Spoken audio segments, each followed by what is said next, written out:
Hi, my name's Dr. Aaron Brennan. I'm an assistant professor of clinical psychiatry and behavioral sciences at Vanderbilt University Medical Center.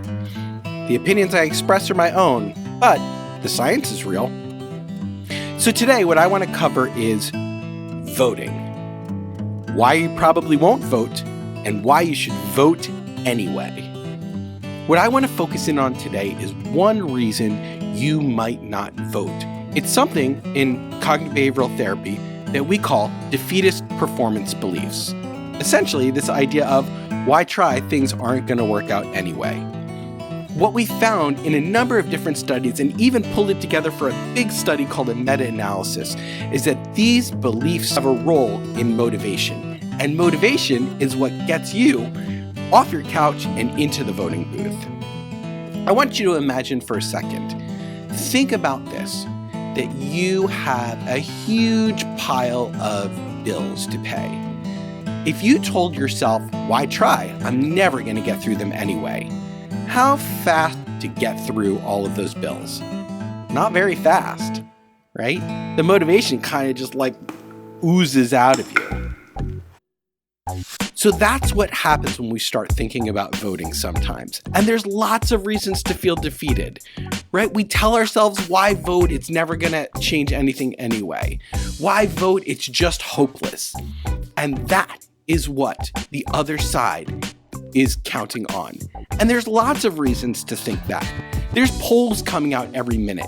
Every device that we have, whether it's a computer, a phone, a tablet, they all ring, beep, explode. Every TV you walk by has another poll that's coming out. This person's up, this person's down. And then you hear all of the pundits and all of the bouncing heads talking about this and that and the other thing. And all of it around this idea of seeing that the other side is going to win and it's inevitable. That can make all of us really defeated. Heck, that's probably why I made this video to begin with. So when we tell ourselves things aren't going to work out, so why try anyway? What we have to do is vote. Just vote. Whether you vote absentee ballot, whether you go and vote early, whether you vote on the day. Voting might be really easy. Voting might be really hard.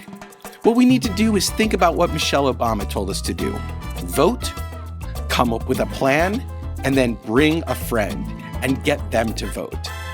If you feel like there's no point in trying because things aren't going to work out anyway, I want you to remember that the largest group of voters in the 2016 election were the ones who didn't vote. So this election is really, really close. But here's a bigger point. Unless you work for Joseph Biden or unless you work for Donald Trump and you're running their election, stop looking at the polls. It doesn't matter. Look inside yourself. Take a poll of one because you only have one vote that you can control and use it. Use it powerfully. Many people have died for the right to vote, so use that vote and use it for the change that you want. So remember, whichever day is your day to vote, make sure that you vote. Vote for change and know that when the results came out, at least you stood up for what you knew was right. Thank you so much. Again, my name's Dr. Aaron Brennan. I'm an assistant professor of clinical psychiatry and behavioral sciences at Vanderbilt University Medical Center. And guess what I'm going to do? I am going to vote.